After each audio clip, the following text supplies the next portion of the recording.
I convene the meeting at 10:53 with the opening introduction from Councillor Peoples around the Wales and Islamabad. With finance,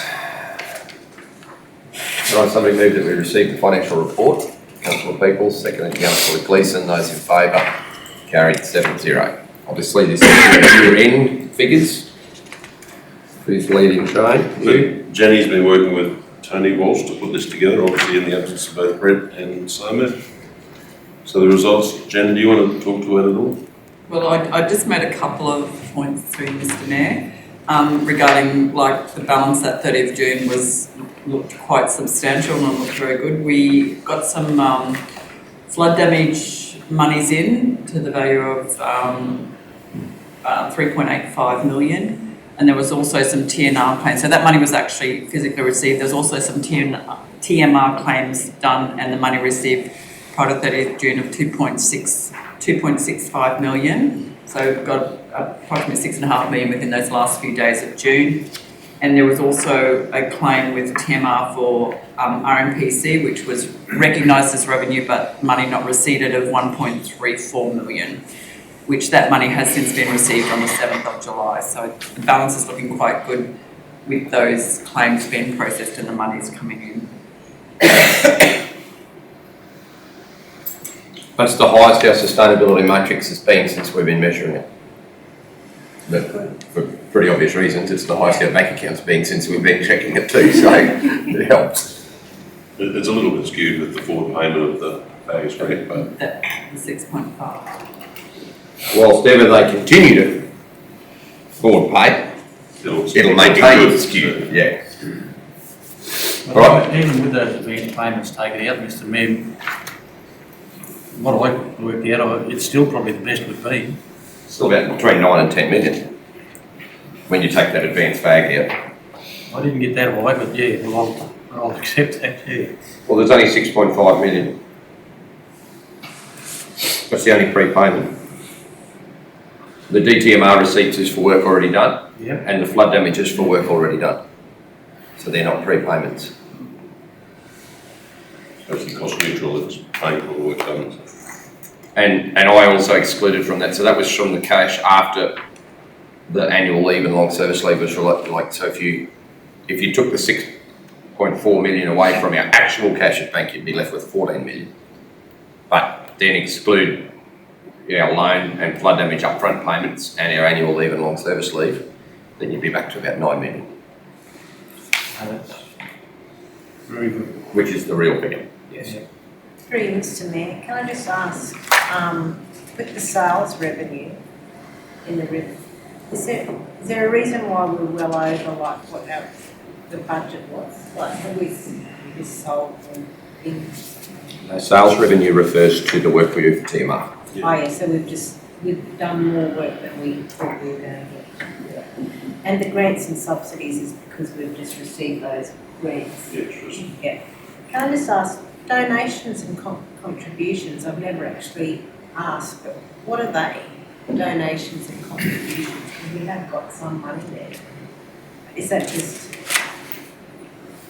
I just can't imagine From a revenue donating. perspective, Jen, the question. Through you, Mr Mayor, Deputy Mayor, that would be if some groups contribute toward the construction of something. Oh, yeah. So if there was if a community something contribution, they they call it a contribution. Yeah. Thank you, Jenny.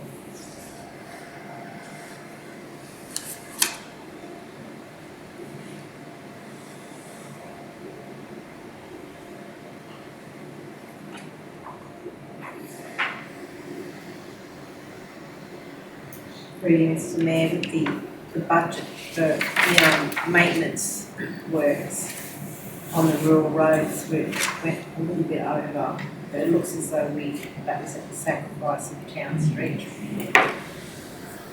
I don't think they're intentionally at the sacrifice, but the overall maintenance budget will be on track, yes, because those town streets are under. Yeah. We'll need closer analysis to see where the cost overruns were. We're still waiting for accruals and updates to get it, exactly right. Thank you.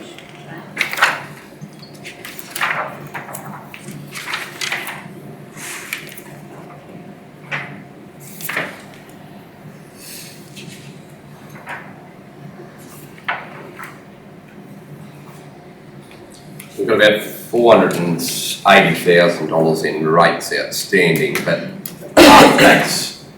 half that is from the current rate balance, so that'll be watered down relatively quickly, would we expect?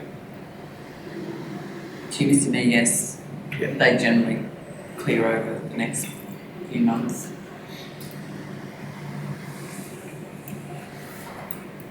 Questions, councillors?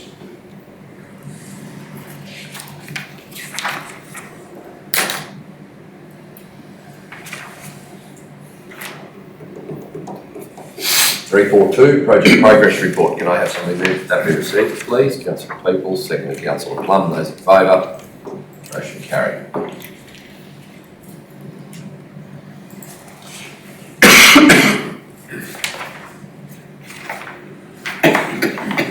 Questions?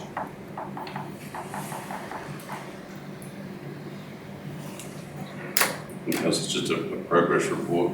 Once again, we still have to get the works in progress and other suspense accounts arranged to Jenny without having both Brett and Sarmat here. And we're relying on Tony just to put this together. We want a closer analysis about all the projects, come back probably the next council meeting, how they were delivered. And to you, Mr Mayor, some of these projects would be addressed in some of the officers' reports, the projects that were in their scope of work, so that's been addressed in some other reports further down. I'm assuming it's just a reporting issue and possibly a financial year, the year before issue. But the Rec Park amenities building is showing a variance of 119,000 positive, but that's not right. Did that money get paid in the 2021 year and just hasn't been balanced out in this report? To you, Mr Mayor, I'd have to have a look at that, but I believe there is more than that spent. Yeah. No, I haven't picked up on that in a previous report, that's all, so it's just...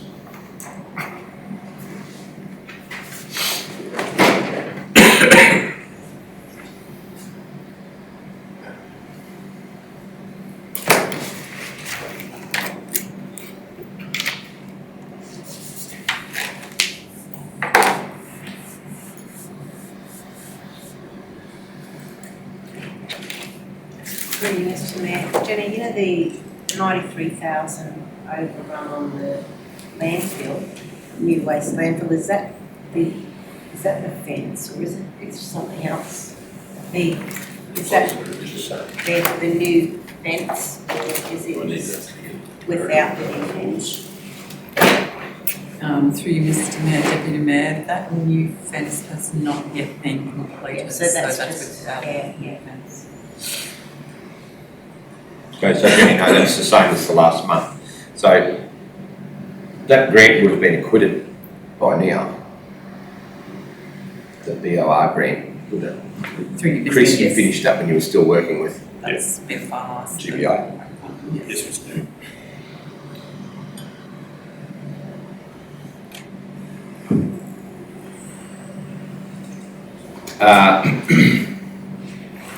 The splash pad and so forth for Aram.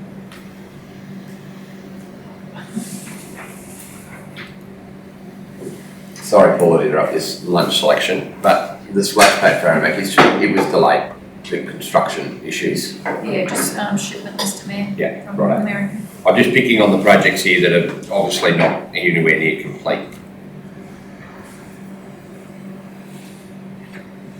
The rest of them seem pretty right. Through you, Mr Mayor, and even given if there's a backlag of a month with some figures, we've only spent 67% of the budget. Mm-hmm. And there is, the vast majority of projects have started, but there are some there that don't look like it started at all, Mr Mayor. There's quite a few with no money against them. Mr Mayor, what's the update on the ball here?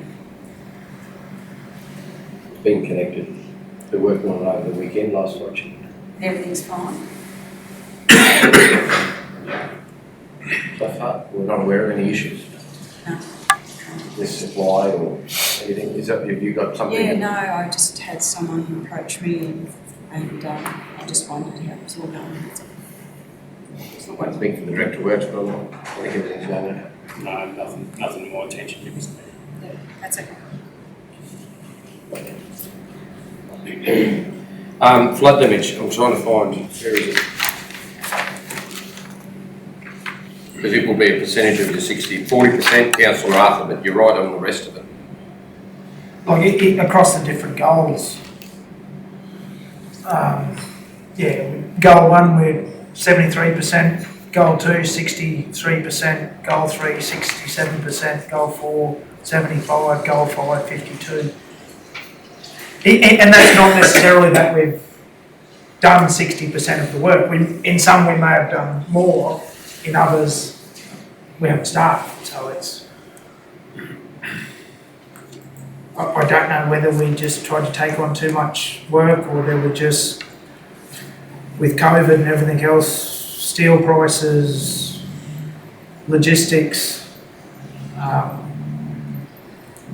think we need to start to develop like some sort of exception reporting to say this will carry over. As you said before, some of this was paid from the previous budget, just a better mechanism of reflecting that.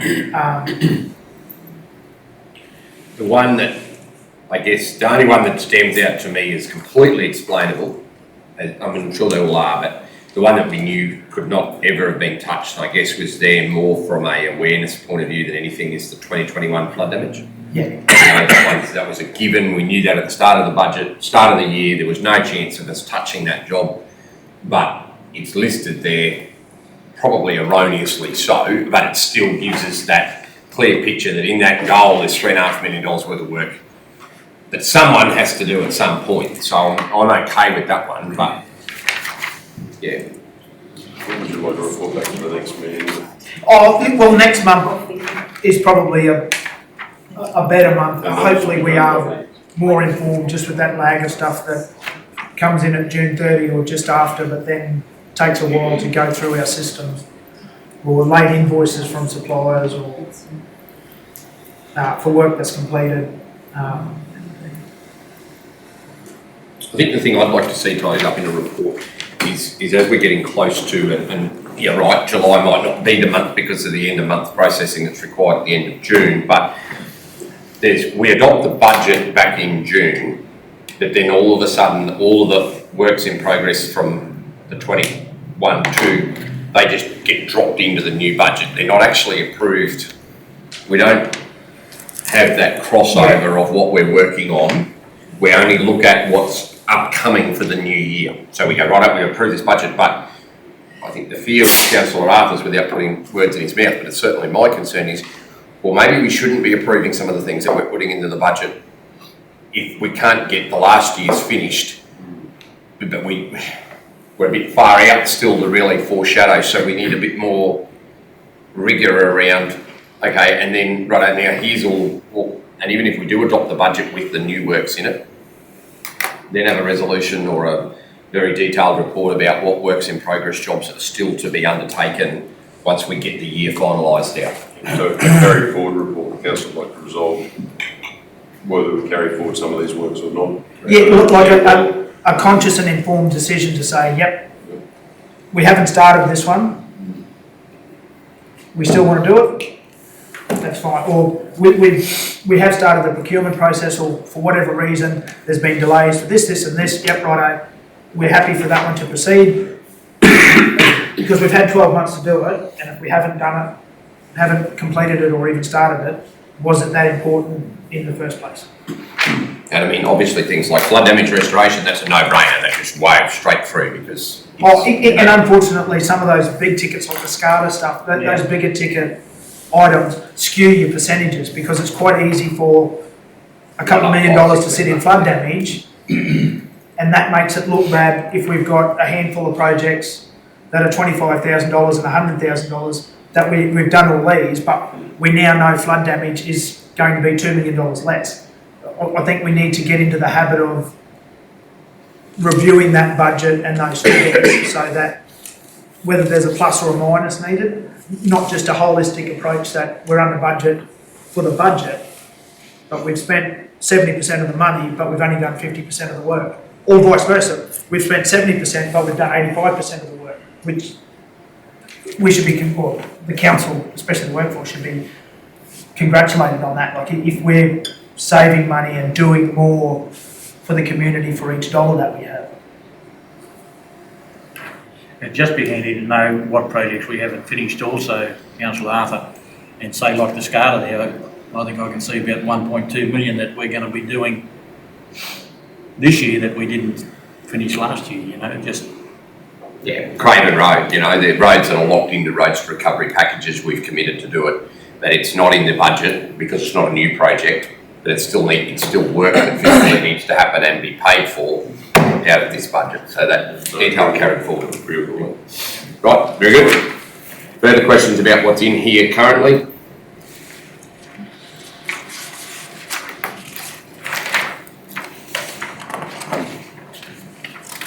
Okay.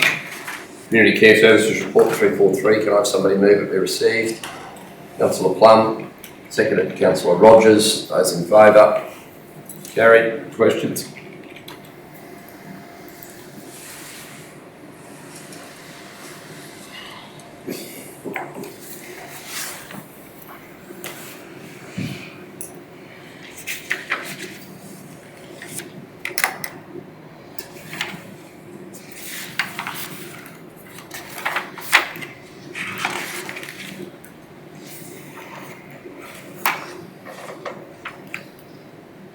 There could be a couple, just to tease out the obvious, there could be a few refunds there around home care and home assist. There's been significant funds allowed for it, may not be quite as high as that.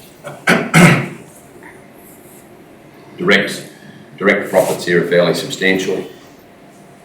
There's even a profit allowed for after indirect costs are removed, although if you don't, projected annual is a slight loss after indirect costs are removed due, in no small part, I would assume, Jenny, to the refunds of those two amounts. Yes. Yeah, that's true.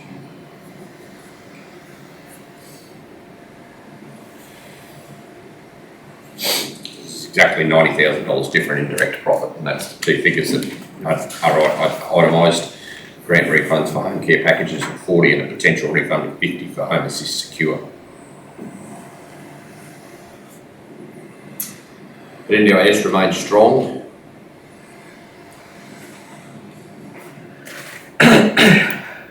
Serious revenue turnover there, or serious turnover of funds, I should say. It's not all revenue. Any more questions? Could I have somebody move the Director of Works' report be received? Councillor Plum, Councillor Peoples. Those in favour? Carried 7-0. Chris.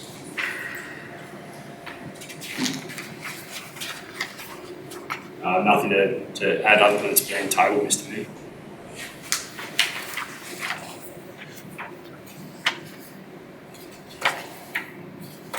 Councillors, there will be some information after we get about a month's worth of real data from JJ Richards. Way to still all levelling out the actual collection data there as opposed to what was estimated at tender evaluation time. So there will be a more comprehensive report for you at the next meeting once we've got, obviously they only started last week. Is that right? Yes, Mr. Mayor. There's been, and just further to that, there's been a little bit of bedding in. I believe that most of the feedback has been fairly positive.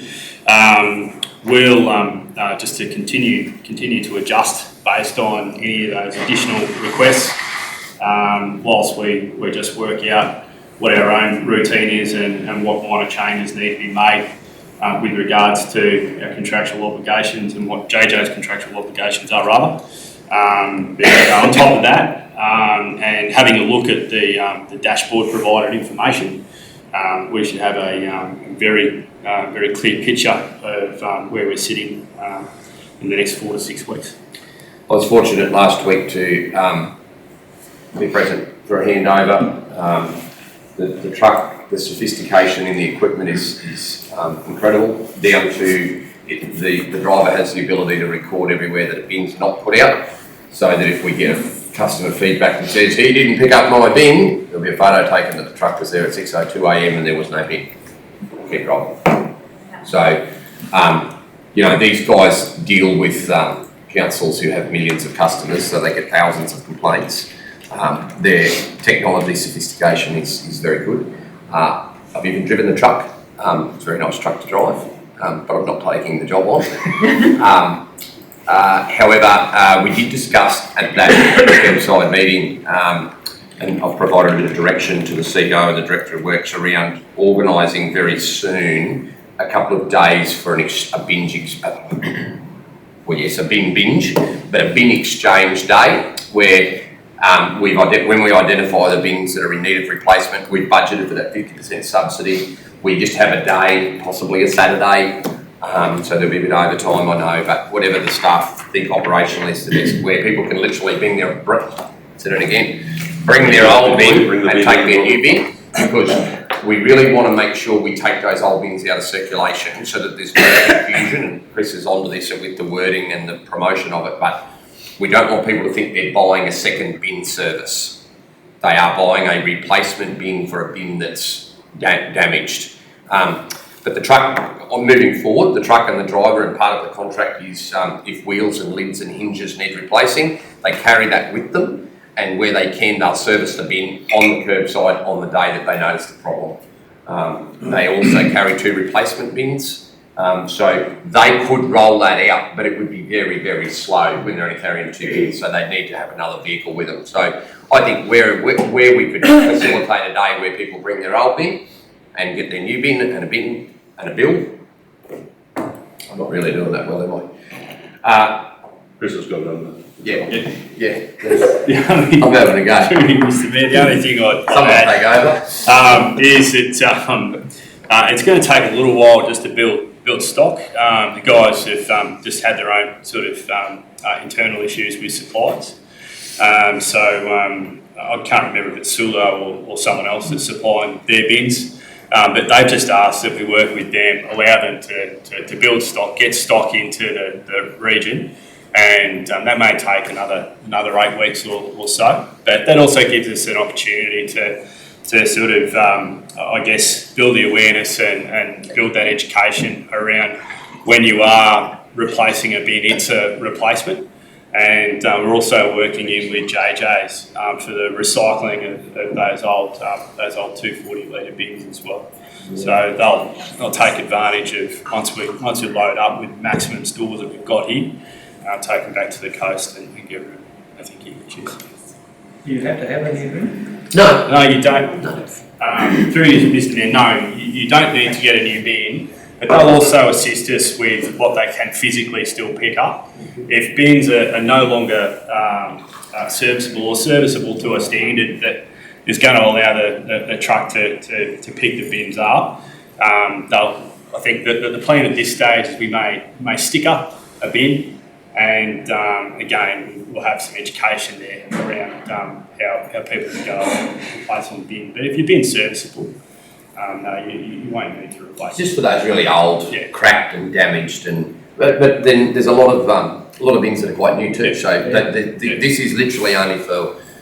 Yeah. The only expectation would be for those residents with damaged bins for them to be replaced. I won't say old, because some of the old ones are fine and some of the new ones are damaged. But if they're damaged beyond what's safe to pick up, and you end up with the bottom falling out of the bin or it being crushed. Yep.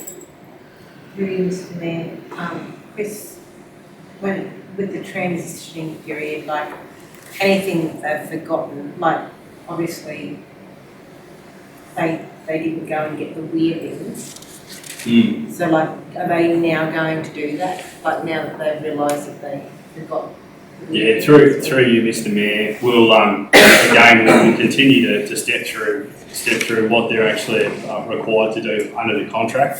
And if there are variations that we need to make, I'd have to go back and check what their requirements or obligations were around that weir. They may not have been initially included, but we'll look to include those in the future. And where they forget a residential bin during the day, they are picking it up, because the drive that I went on was up the up the Landsborough Highway. There was a bin that had been forgotten out of town, so they're attending to that as the day goes by, working out the runs. They are. Yeah, because that one is literally out of town. Yeah. To you, Mr Mayor, can I just raise some of the Yes. concerns, well, emails and questions that are coming through the office regarding services to business houses. So some business houses that are used to having their collections from behind their business, within their business premises, not being serviced now, but they are writing in and requesting that their refuge collection service be removed from their rate card because they're no longer being provided the service. And Where they want it. Pardon? They are being provided, it's They just just not where they want. And I guess that brings down to what historically I've been told since I worked for council, that if there is an ability for a bin to be collected from your premises, you are charged at least one refuge collection. So I had an email from one business which I forwarded on to the rates officer, and there's another business come forward and said, I've been talking to this other business and they said they've asked for it to be removed.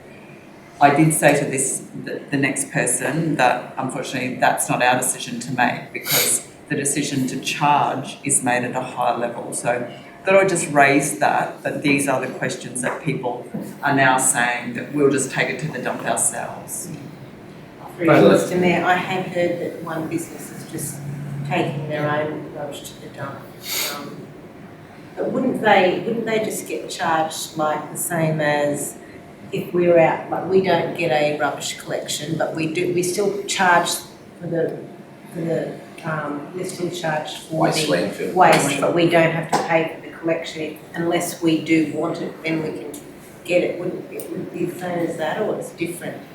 Through you, Mr Mayor, no, that is a different situation because that's in an area that, not everyone, that wasn't on a collection list previously. Yeah. Residents started to ask for it, so it was on a as requested basis. But if we look at the maps within our documents, they actually form part of the designated town area. Yeah.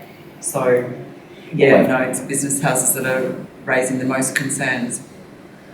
Tom, through you, Mr Mayor, just an observation and a question regarding sporting facilities, and we had a reasonable sport over here on the weekend, and would we be able to get JJ Richards to put in skip bins on weekends? Big, the skip bins that they can pick up, or do they only pick up wheelie bins around the town, or? And they still have a skip bin service, they still do that. Through you, Mr Mayor, they still do, but it is entirely a commercial arrangement.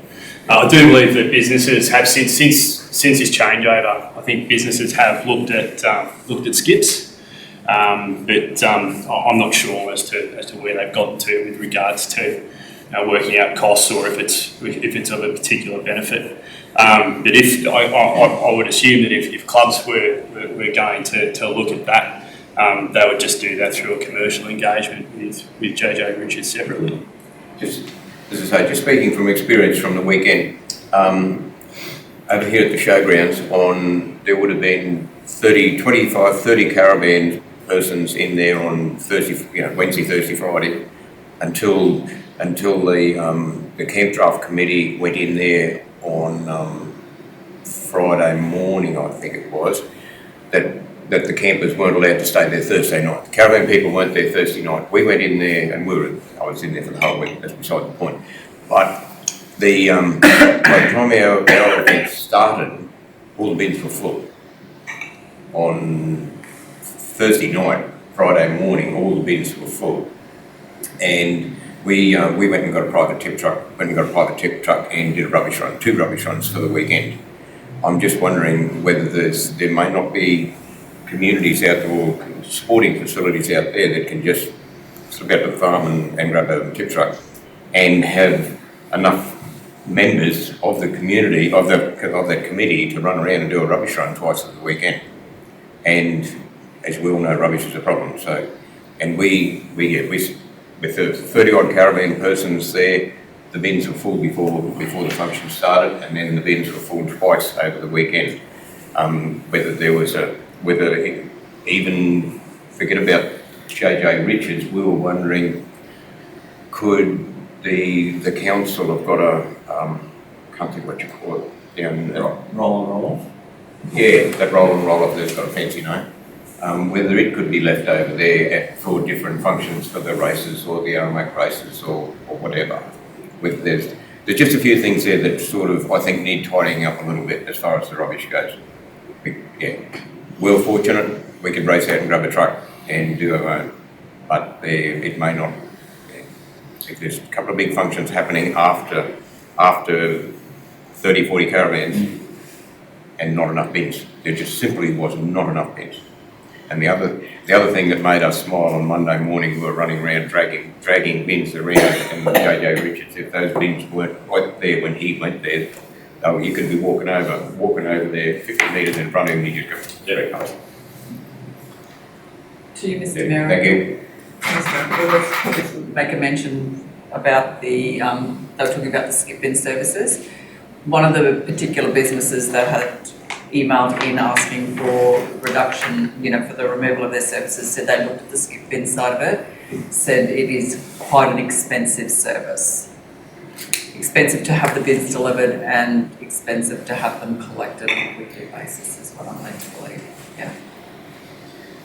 First thing I would say, Councillor Gleeson, for community groups is they just need to ask. Yeah. So there's a request form they can fill out and say, can we have additional bin capacity, whether it's the roll-on, roll-off, or council provides a subsidy for JJ Richards to put some bins there. So it's just literally a matter of, we need him with rubbish. That simple. And secondly, for the businesses, if they are in the waste collection area, they will be charged for bin collection. If they choose not to use it, that's their problem. They can drag it to the front of the footpath and put it there the same as every resident in town does.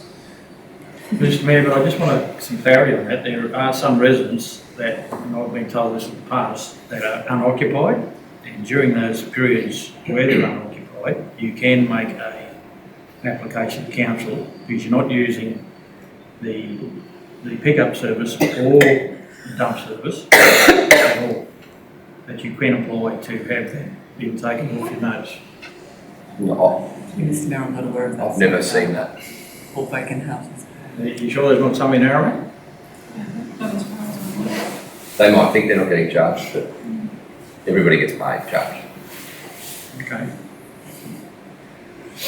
It's certainly the waste management fee for the dump. 100% of people, like even vacant landowners, get charged that. That's true, Mr.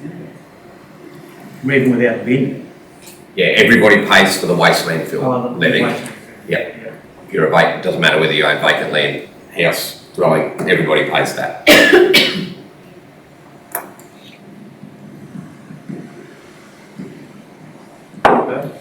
So, back to what, yeah, so definitely, I've had this discussion as well, that I know the bins are collected in the main street between 6 and 6:30. The car park that they allegedly take up can be used for the microsecond that it takes. It takes less than 14 minutes to do the main street from one end to the other.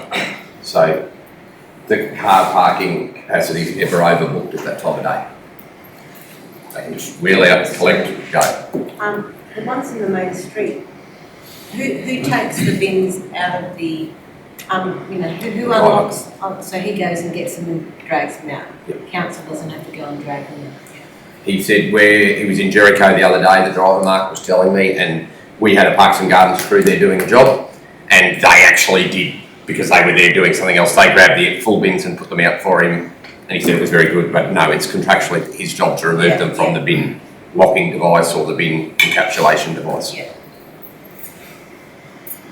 And Mr Mayor, I'd say that's why they want to do it 6 to 6:30 in the morning for parking in town, because after about 7 o'clock, it would be problematic parking and safety wise with the Cap Highway with that size vehicle to access it at times. All for the whole rest of the day, Yeah. like it doesn't get any better From until after 7 6 o'clock. onwards. Yeah. Also, Mr Mayor, I think there's probably a bit of work some of our community groups could do with what ends up in like our landfill, like especially containers to change and that. Like, I know there's a bit of work in it, but there's basically money for trash there that we are still taking out to landfill. And I guess it's a laziness on the people that attend, like some of our functions, they will just, even if it says cans only or this is for containers, they'll still put their half-eaten hamburger or we've just, as people, got to do better in what we are wasting. 'Cause there's 10 cents a container, like some of our big events, like there's hundreds of dollars there that, Thousands. yeah. But that's up to the community group. No, that's what I mean, that's, That the signage is there and people are aware. Alpha, but two events in then Alpha, if we they put also a want container less going to change. landfill, we need to, for a little bit longer, We don't want that stuff in our Yeah. bins if we can help it either. I know a couple of events in Alpha that have tailor-made the lid opening on a bin to only fit a can or a bottle through it, plastic bottle. So you can still put Yeah. impurities in it, but it's harder. Like you've got to. screw it down to a Being rainbow very dropper, obnoxious. gallon dropper in it so you can literally only put a can Yeah. or So I think back onto, I think the idea of is something that probably as a budget item, council can look at, Councillor Gleeson, for community events providing space, because it would be easier for us to pick up one or two bins than, and it's all different in every area because of course in Alpha the community group's got to do all the rubbish, so there's different rules for different towns. So here the best fit might be a couple of skip bins that may not be there all year round, but council can make sure is there for large events. Oh, definitely. Just to aid the collection of rubbish. It's a lesson that we learn. Yeah, we always do a rubbish run of our own on Saturday, but yeah, we had to do one before we started. And just a point on the volume of rubbish though, like given that so last week I counted 68, 77 and 62 caravans using the park showgrounds. One rubbish collection is probably not enough when it's that busy. How often do we do the showgrounds then? Mr Mayor, I'd have to look at the schedule. Probably only once though, isn't it? It's probably only Monday morning. But Mr Mayor, I'm not sure what was discussed with the new contractor. It was probably different when we were doing it ourselves. They say they stayed the same, but they were talking businesses. I don't know the facilities. Just one check. Because we've had a lot of number of vans and that'll continue. A couple of weeks, yeah. All right, Mr. Mayor? Greens. Councillor Gleeson. The new tanks have been purchased but not installed for the wastewater. Whereabouts are they? Where are they going to be installed? I thought there was tanks over here. Which, It's got pipeline contract, new tanks purchased but yet to be installed, planned installation in July for the wastewater. through you, Mr Mayor, that may have been my misunderstanding of previous and committed information.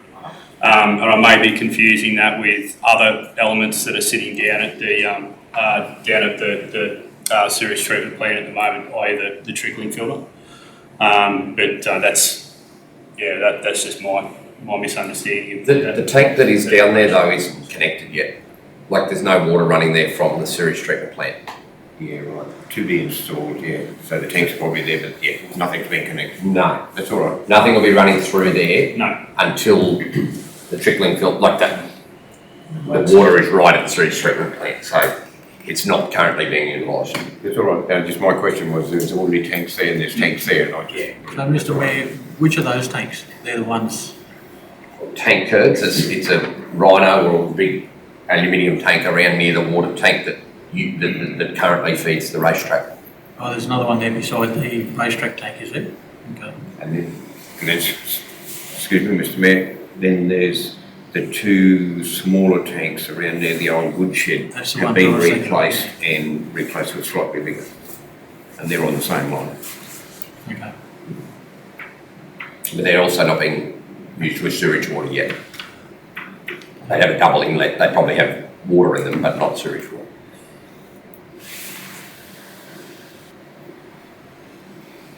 Councillor Rogers.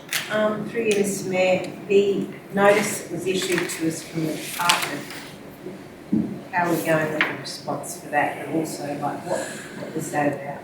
Through you, Mr. Mayor, on the 8th of May, we had two visitors from the Department of Environment and Science. Yep. So they came and visited with us, and it may have been, that date might actually not be correct, it may have been later in the month than that. But they came and visited landfill sites in Alpha, Barcaldine and Aramac, and the requirement for that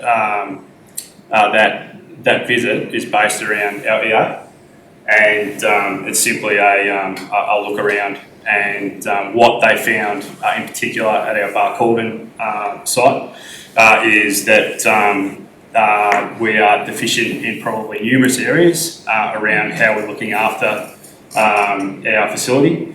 So far they had concerns around runoff of leachate, identification of asbestos, and the boundary around the entirety of that site, and where we may have encroached with. There's a lot of construction waste down at the other side of the grid, and had concerns as to what our plans were and how that situation has got to the point that it had gotten to. Well, one problem there, Chris, is the fact that it's not a landfill. Yeah, sure. Sitting on top of the ground. There's no hole, there's no pit. Yeah, that's correct.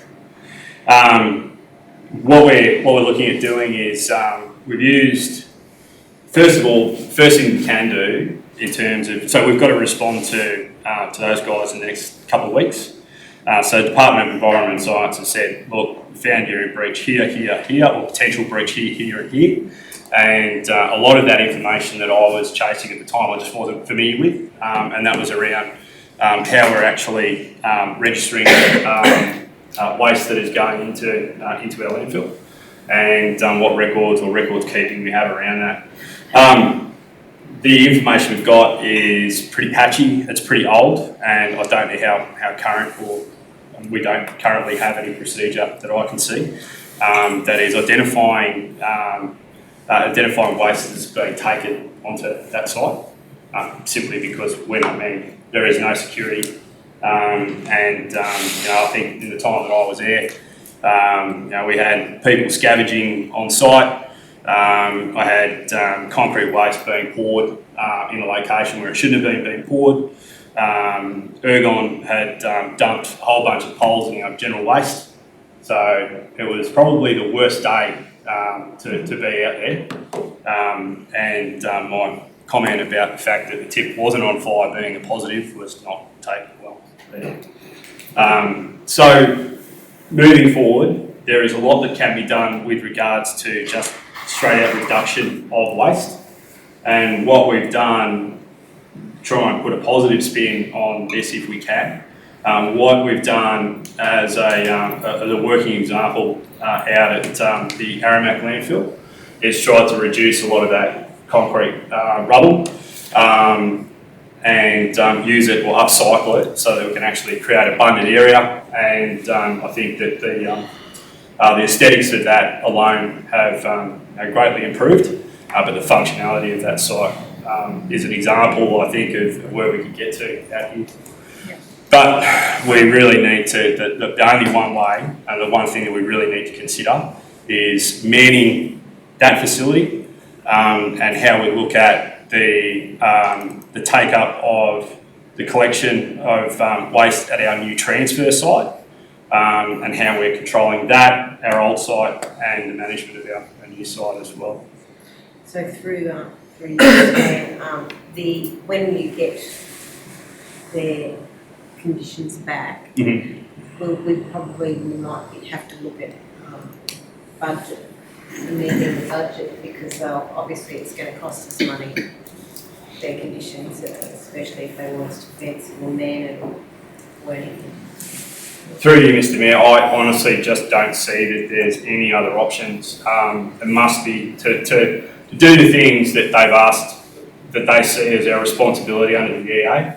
At the very least, we've got to be able to secure the facility, How we do that, or what we choose to secure, obviously on our terms, but it's got to be, it's either locked up and we're denying access, or we're controlling access through manning it. I consider the only two options we've got at this stage. One of the things, Councillor Rogers, that always comes with a DES notice is you have two steps. So they propose a set of conditions. They don't tell you how you've got to do it, they just tell you what they want done. So then you have a certain period of time to submit to them a rectification plan, and then you have a longer period of time again. So the sewage treatment plant's classic example of that. We had until April 21 to submit the rectification plan, but we fortunately had already started the process by then. So we still have until the end of 2022 to comply with the rectification plan. So we may not need to amend this year's budget with those measures, because yes, we're in breach, but we start the planning, and there'll be a degree of political pushback from PE, because they will have some overtly onerous conditions that we might be able to seek. We're not a large rate-based council that can sustain 24/7 access to dumping 24/7, and if you don't have access to your dump on a high frequency basis, then you promote illegal dumping. So we'll be able to mitigate somewhat. But And the thing about if one of the conditions is manning by calling them, what happens next? Like, there's still another 4 dumps.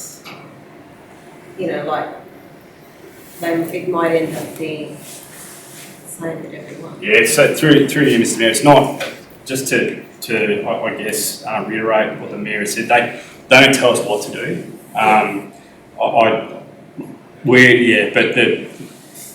If you deny access, you're potentially creating a problem somewhere else. Can we man it 24/7? No, we can't. Do we do it on reduced days? That's probably the best option. But it's not that they're telling us how to do it. That these are probably things that we just need to consider, and it'll be similarly for our other sites as well. Whether we're reducing the amount of material we're taking in there in the first place, which then just means that you're going to reduce scavenging and so on. You're just going to see blow-on effects from there. Thank you. Mr. Mayor, can I ask another question, please? Looking forward here, Chris, you've got rural road construction course. It worries me a little bit, or explain to me a little bit, please. We're not having a college engineer coming out and telling Graham Lawrence how to construct a rural road, are we?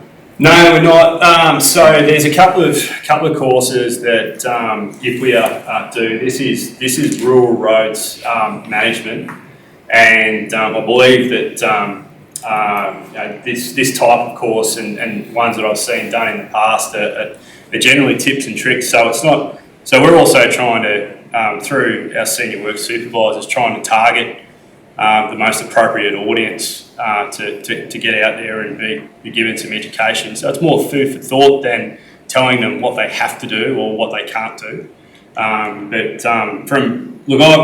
attended one about 6 years ago, and I think it was a construction supervisor's course. These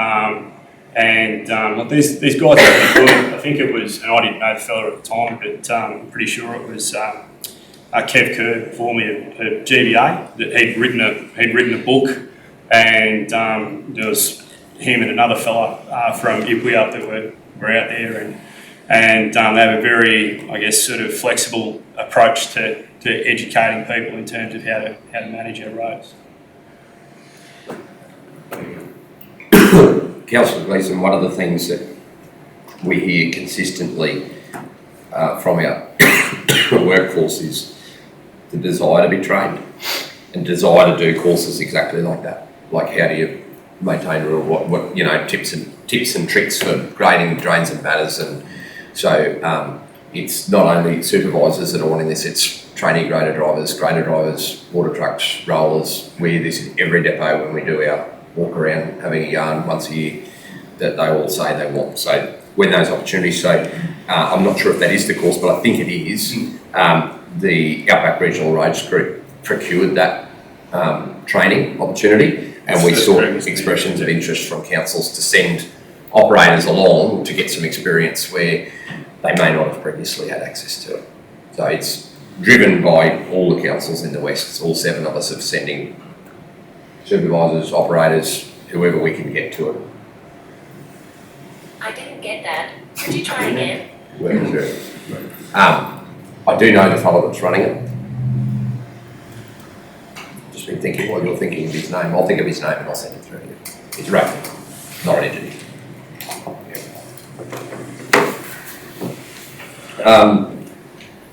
The Certificate 3 water operators course, you just fill us in on that one? Yes, Mr. Mayor. So we've got 5 people participating on that course. That course is being run by Simmons and Bristow. It was an opportunity put forward by the Rapid Water and Sewer Alliance, and we kicked off on that course last month. The next round of that course will occur in series, so we've got 3 on the first week, 2 on the second, and we try to spread that across the entire region. Speaking to the guys, I brought the guys together today so they can continue to work as a group to make sure that they're ticking off everything they need to be ticking off, doing their homework and that sort of thing. Speaking to them all today, they're all very keen on the training. It's certainly given them some background as to an understanding as to why we have to do the things that we do when we're testing water. So some of the I guess sort of one of the great benefits of this sort of training is that for a lot of time, some of these guys that without qualification have done this sort of work, but not understand why they're doing it. And over the years, someone showing you how to do something, the message seems to get lost. So not using gloves or correct PPE or things like that, or not understanding the reasons why or what potential pathogens may exist in water and the reason we test the way that we test. These guys are now starting to get that. So I thought, well, okay, we understand this is a food product. We need to be quite switched on about the way that we're testing our water schemes. They've been really positive about it. That'll wrap up in November. The most important part of this is that gives these guys the understanding of what the regulator requires. It dovetails nicely with our own adoption of new SCADA and telemetry towards the back end of the year as well. Beautiful. Through you, Mr. Mayor, sorry, back to waste and landfill. Do we have a bit better date for the opening of our new facility here in Buckhorn? Fence? I don't have dates on the fence yet, Mr. Mayor. We call the contract. We have, but I think we need to revisit that based on what may have been understood as the original intent of the fence and what's actually gone out to contract. I think that senior work supervisor have been given some direction from the acting CEO, and I don't think that marries up with the discussions that you and I had around the security of the facility. So we'll be looking to put that back out. Okay. So the short answer to that is with no fence, Councillor Arthur, there is no opening. Yeah. Because we'll be jeopardising hundreds of thousands of dollars of leachate. I can appreciate that. It's just from a project point of view, we normally should have a start and finish. So councillors, Director Work, in a conversation he and I had around what the purpose of the fence was, and I said to completely prevent personnel access to the site. And I'm pretty correct in characterising because we didn't want anyone to get in there and burn it, or steal equipment from within there. So without it being personnel secure, it's a waste of money. Yeah, through you, Mr. Mayor, I think that look, I can put some details around the start and end of a project, but it also ties in with some of the additional and existing requirements around our current facility and how we and what options we have around transitioning from the use of our waste transfer system, where we want to rehabilitate or commence the rehabilitation of our current site, potentially look at options about collecting waste from our waste transfer facility, bringing it to the old site. I know it seems counterintuitive, but whilst we're doing that, we can be looking at the security of the new facility and how we transition from making sure any of those practices we want to put into place on our old facility set us up well for when we want to kick off with a new facility.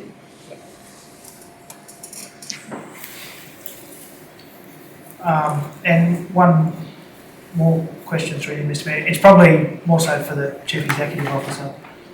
The Workplace Health and Safety Report dropped off again this month. Is it just going to be a quarterly thing or a... No. I did request it from the officer, and he wasn't working this week and had been unwell, so it just wasn't provided. If I get it out of session, I can forward it to him. We'll be changing all those reports to get more detail involved. So. Councillor Plum. Do you have any questions? Councillor Hanson. It's through you, Mr. Mayor. I do have a question, but not relating to anything in that. Just to query, the airstrip was closed for the drags this May Day. I'm not exactly sure the reason why, but would it be definitely right for the next May Day next year? That's probably a question to ask. Is it got to be right for next year? Through Mr. Mayor, maybe not. We'd have to go out and have a look at it. But I think we probably need to, I think I answered this as a question on notice back in April. And I think one of the suggestions I put forward was, and excuse my terminology, I don't know that this is correct, but I'd assume it to be called like a launch site. If you know, a drag car's putting out a fair bit of energy onto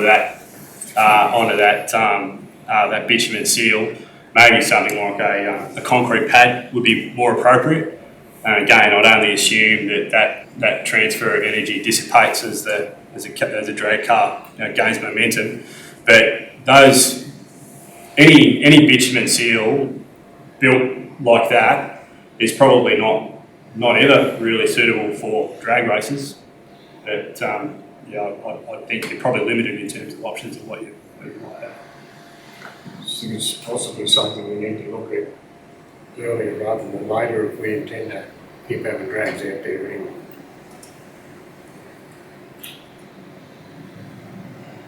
Thank you, Mr. Mayor. There is a cement slab there for the launch part. My belief was the inspection was carried out and it had just been resealed and they considered it was dangerous for the motor vehicles to go onto the resealed section, so yeah. So if that, sorry, again through you, Mr. Mayor, probably part of the return I sent through to Councillor Arthur, also spoke about seal design for runways, and they're a lot more flush than what you'd see on a road because they don't get any traffic. If that seal is performing to the way it should be performing, it should remain quite flush, and I would say that anything that may have been identified as a risk at that time may not change over the next 12 months. It may not change at all. Can we skip ahead to questions on notice or issues? Can we get Shane and Jenny or somebody to meet with the representatives of the club and work through what the requirements will be for an alternative location, if indeed there can be one, and if it's not constructed, what we would need to do to construct that? That won't necessarily be a month reporting. That could take a couple of months. That can happen out of session. Councillor Hanson, you've got a particular interest in that. I'm happy for you to represent me at that meeting, along with other people at the club, so that we can have a plan in the event that the cross strip's not suitable in 23.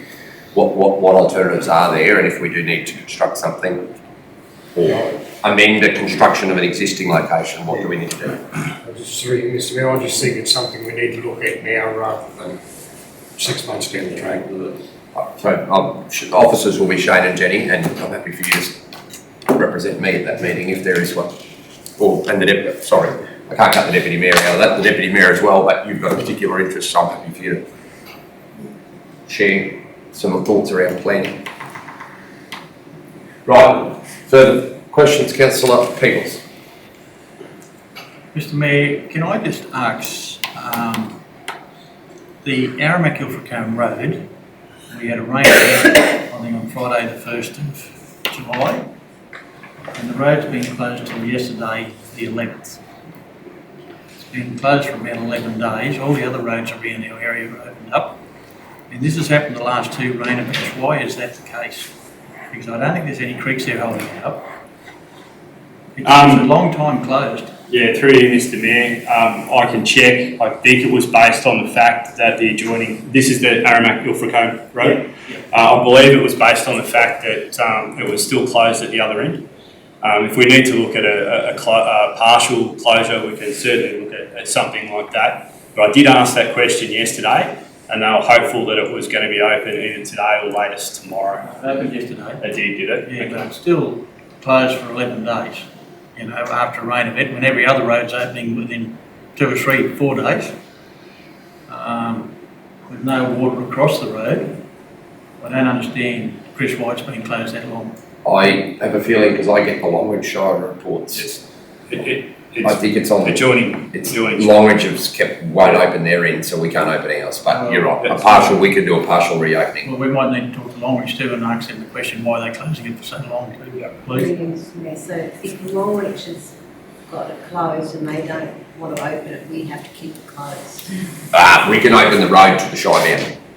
Oh yeah, because I know I did have people speak to me and it was open on our end and they went through, and then when they got to Ilfracombe, it was closed. And there was a person who happened to be there at the time in the main street, and they asked him about it. They said, we've just come through from the other end and it's open, are we allowed to go home? And he said, no, you have to go home via Barcaldine. And they were a little bit annoyed about that, because there was nothing wrong with the road. It was all dry. But they were there, so. I'm going to get the Director of Works to the Manager of Engineering Services at Longridge, find out if they can pay some of the reopening procedure. I'll speak to Roger. I can understand if they want to protect the, the grade and everything, but I don't think 11 days is going a bit beyond. Appreciate it. Yeah, sure. Through you, Mr Mayor, it's happened forever where it crosses a boundary, whether it's Alpha Tambo, Alpha Clermont, Aramac Torrens Creek, where it's open one end and closed the other, and there's something in the communication that falls down one way or another.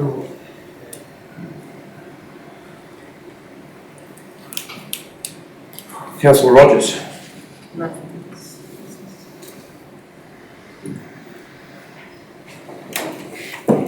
Welcome to the hot seat, Chris. That's your longest series of questions since you've been in the job. Back to the good old days. 371. 361. Oh, well, righto, we'll do 361, shall we? Thank you, Councillor Gleeson. Moved. Seconded, Councillor Hanson. Those in favour? Motion is carried. David. Through you, Mr Mayor, I just want to just make a special mention of the Alpha Races and the Alpha Jockey Club. Just a big congratulations to all involved, as in the clubs, the sponsors, the volunteers. And one of the biggest things about this event, it didn't matter who you spoke to that had travelled from all over Queensland, they just mentioned about coming out to the races. It was even like a lot of new people have gone out to this again, just from the reputation that it's built over the time frame they've been going. But one of the greatest things I think happened this time around was the local businesses, with just how much revenue was generated within that week in the town of Alpha, as well as the supporting region. So I just think it was a really well run event again. Very good. Questions for Damien? The aerator is working with the dip, because it did have some initial testing problems, didn't it? They couldn't get the chemical balance right, but they've got that sorted. Mr Mayor, yeah. Right. Through you, Mr Mayor, you happy about that? I thought I saw a notice to say that it was open. It's, The digital is open again. John's back at work, our RLO had a period of leave. Yes. Excuse me, Mr. Mayor, that was my, how do we stand as a council when the dip yards facilities is closed? I got asked multiple times, the cattle moving, horses moving, whatever. It's on the onus of the people. But it's nothing to do with the Shire, really. It's on the onus of the people. Biosecurity Act in Queensland is very expressly clear that it is the receiver of livestock that is responsible for the biosecurity of the animal. That was my answer. It's nothing to do with the council, but it's just very disappointing to think that there's been a clearing dip, a noted clearing dip forever. And all my life, been a noted clearing dip, and yet, like the other day, it was unmanned for a couple of weeks at a time. I just wanted People have got short memories, though, council, haven't they? Because the DPI used to take leave as well, and they didn't always backfill themselves when they ran it. I mean, we can't be expected to have 25 staff all with appropriate. Well, we don't have enough throughput to keep them all current to backfill each other, so it's sort of a bit of a trade-off. And for, so the public didn't know, yes, the officer did have leave, but we had problems with the chemical level right. They wouldn't have been able to dip for a week of those 3 weeks it took to stabilise the chemical volume in the dip after the aerator was finally completed. So there were some technical problems that would have prevented the utilisation anyway. But the first person they look at is the council. Yeah, that's right. I mean, and this is probably why councils don't pull on things like that, because the state government walked away from clearing dips. The easy thing to do would have been for us to say, not our responsibility, but our locals use the service to cross the tick line, and it's disadvantageous to local agriculture if we don't try and help maintain those facilities. So it is, we cop them. And why we haven't got backup staff, like I've had phone calls about it, why haven't we got backup staff? It's a council. Well, the problem is we're clearing about 13,000 head a year. That's about, commercially, to make it profitable, you need 65,000. So we're not clearing 1/6 of the cattle to make it a commercially viable standalone business. So the time and effort required and money to bring more and more staff up to speed, those courses, DAF charge you to do those courses, they're not free. So every time we put someone through a course just to backfill someone when they're on leave, it costs us money that we've got no chance of recovering. We're providing the service. It's unfortunate that there has to be time. Cockies are whingers, eh? Like, they want to go on holidays in January, and when our staff have 3 weeks off. Through you, Mr. Mayor, you speak from some position? I speak from a complete position of authority. Give a cocky a chance to have a whinge at you, councillor, or he will have a proper whinge at you, and it's always your fault too. And if they got themselves a little bit more organised, they'd be right, wouldn't they? Exactly. Bit my tongue for as long as I possibly could. We do have backfill capacity. We do have 2 operators, but the problem is the other operator has a very senior responsibility in the depot, and extracting her for prolonged periods of time and take clearing obviously leaves the depot officer's role under-resourced. So, chicken and egg. The thing that we can't measure, they will come and whinge at you about it. How many cattle did actually want to get cleared? Like, did we miss a mob of 5,000 or 6,000, or was it someone clearing 5 bulls coming back from the Rocky All breeds? Just one day. Sorry? Just one day. Exactly. So the thing is, a lot of those cattle have gone past 3 clearing facilities before they arrive at Alpha.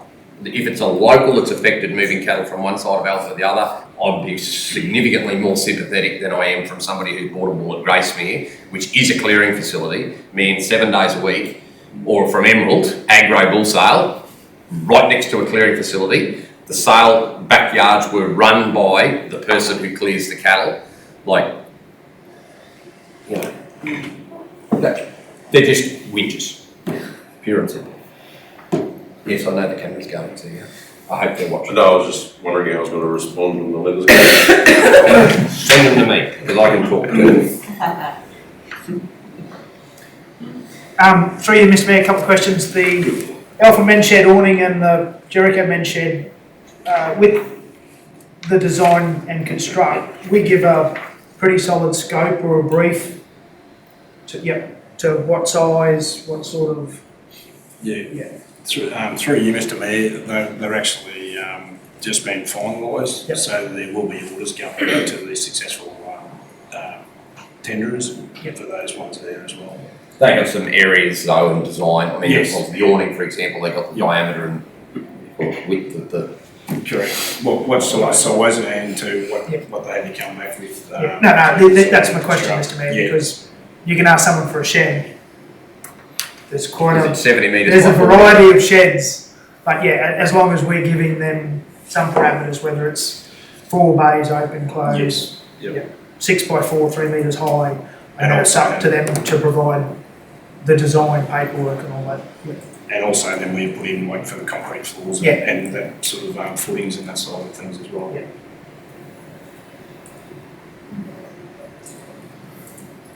The gates, The gates will be going out, because I've already had earlier on in the piece was a meeting just to go through the actual, what price we're gonna look to for the actual designing. Because of the gates, we've got to come up with something for the steelworks to meet all the criterias. So you've actually then got to get a design before you can actually proceed to it. So that's why we put that out to design and construct, so that whoever takes that on, that'll be their cost involved in that quote. okay, so it's the same design and construct, but have we given them that we want what we want in terms of? I'm just trying to get a very clear answer exactly from from the tourism, local tourism group. Okay, Yeah. understood. We've actually been, just on that with the tourism group as well, we've been helping them out. They've been very successful with some history signs that have just gone up in the region as well. I think some of them have been installed down at the Pine Hill Cemetery and also Tivoli Theatre in Alpha as well. So we've just sort of been helping them out just on some of that as well. So the funding for those gates is 10 towns funding and council, Yeah, council. it's all council, there's no 10 towns funding left? Depending on the price, I think it was $70,000. There is money left in the 10 towns as well. Okay. Mr Smith, that's works for Queensland. That is works for Queensland, sorry, yes. Oh, okay, so it's got until 23/4 to be spent, right? So it wasn't that long. The 10 towns, yeah, we're going through the process there with ordering stuff at the moment through with the 10 towns. As in, and just trying to find what the better thing is going to benefit the community as well.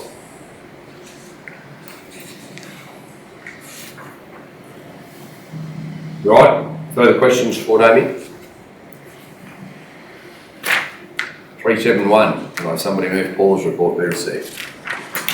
Councillor Gleeson, seconded Councillor Arthur, those in favour? Carried, 7-0. Paula? Just an update on the Muttaburra Rec Ground, so Ergon Energy's connected the power there now, so they're right to be used. And just a special mention to the relieving Senior Works Supervisor, Lyle, for the great work he's done out at the Aramac landfill. It's 100% on what it was. It is incredible, the Yeah. transformation there. Yeah. Yeah, I join echo your thoughts there.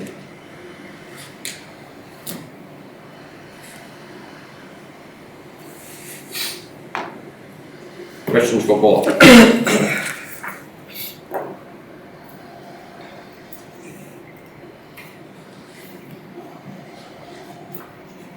Surely.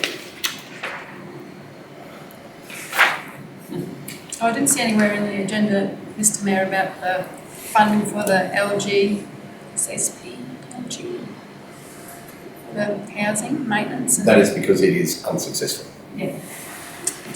So we were denied LGGSP. That, I may have only got that letter after the agenda went in, sorry. So that was for our above extraordinary maintenance on housing and the town entrance statements. Last question, Mr Mayor. Paula, how much longer we got Lyle for? I believe he finishes on. We're negotiating with him at the moment. Are we? Yes. Very good. You've done a good job. Out you go, councillor Peoples.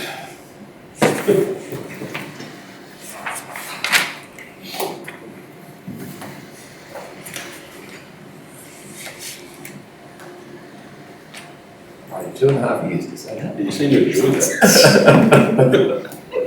I didn't say it ever. Right, 372, Aramac Bakery, Paula.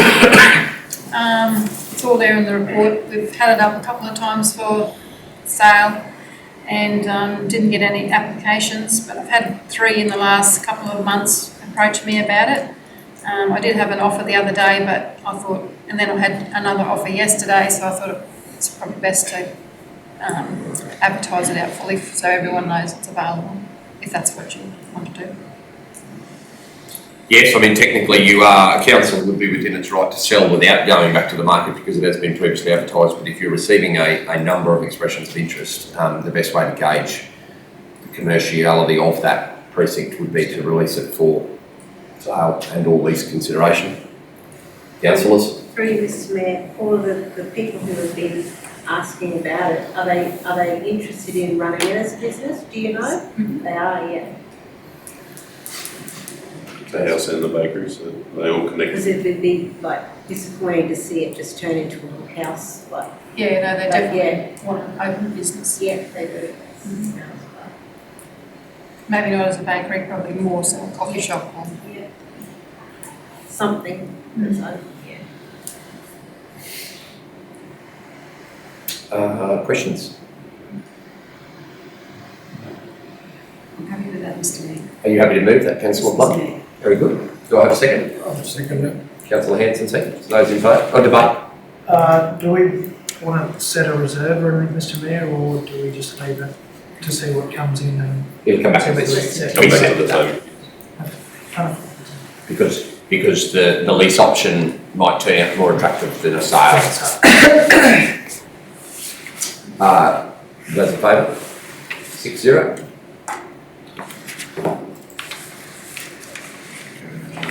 Okay, is this formalising, so, sorry, if I can just have some procedural advice, yes, he can come back. This resolution, 372 and 382, is this just formalising the slight change? Is this just a mechanism or a resolution to formalise where we're at with the budget decisions? Okay, so, sorry, I just want to make sure that we haven't had pushback against where we were going. So officers, both Mark Portland and Munnabara are fine with the new direction, we're just formalising that with motions for the 2 conferences. Okay, well, 382, sorry, 373. Do I have a mover? Councillor Plum, a seconder. Councillor Arthur. Any debate, councillors? There being none, those in favour? Carried, 7-0.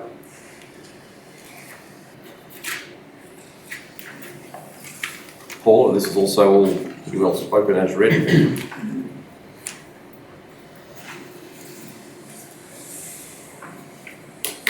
Can I just ask what the resolution actually means though? What are we going to do?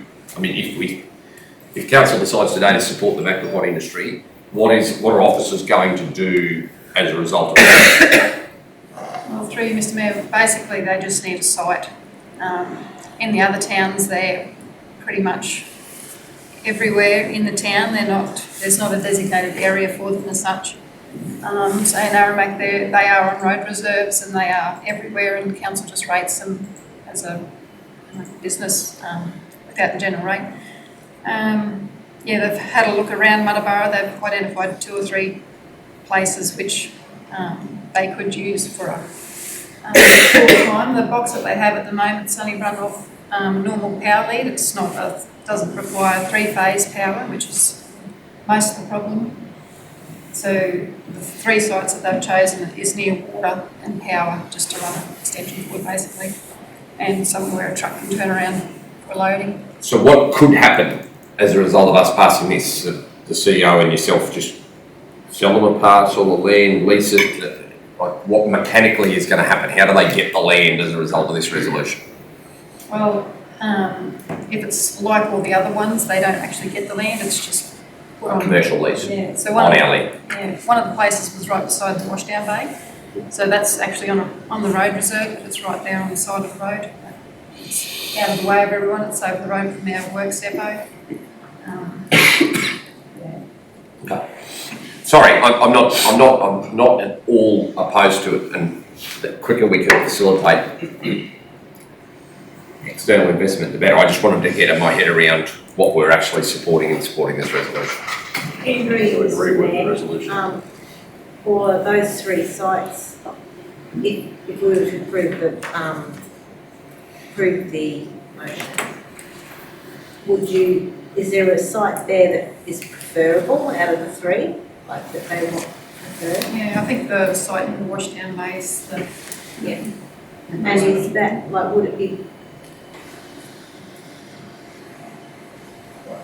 Should the motion just, To identify the I wonder if just say it, go ahead with negotiations with them, like, just to make it happen more quickly?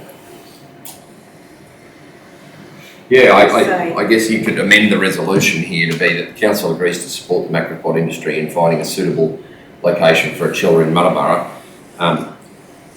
We could list those 3 sites that are in the supporting documentation as council's preferred locations. We'll just Let them. We'll just put in there the CEO and Merrimack District Manager to negotiate with interested parties. Yeah, I'm happy either way. We know where it's going to be. It'd be good to identify the land if you want it to go in that spot, because that's where our negotiations will be at. Especially if that's the preferred spot anyway. Is there anyone that's, We probably need multiples because there could be more than one. So we need a couple of different sites in case a couple of different chillers decide to. You've got Western Game, but you've got somebody else. yeah, well, this one's, Western Game actually has the lease over at the Vienna Recreation Grounds, which they haven't done anything with. But that's just in the process of waiting for council to freehold it as well. So when that's freeholded, then that block, because it's quite a large block, could all be subdivided up into lots, and then they could all potentially go there eventually. And that could be like the industrial area for the harvesters, but at the moment, this is only a short-term thing, but all the root boxes that were ever put in the towns are always only short-term things. And they've just stayed there because there's no industrial sites for them. Should we give it's our preferred site is number 1. We'll just have more than one. Yeah. Oh, yeah. so it'd be better to keep those 3 in case? Through Mr. Mayor. Council. We've already agreed to lease area. Yeah, that's for one of them. Yeah, right. That's not for the one that's approached. That's not for this other person's, No. other company.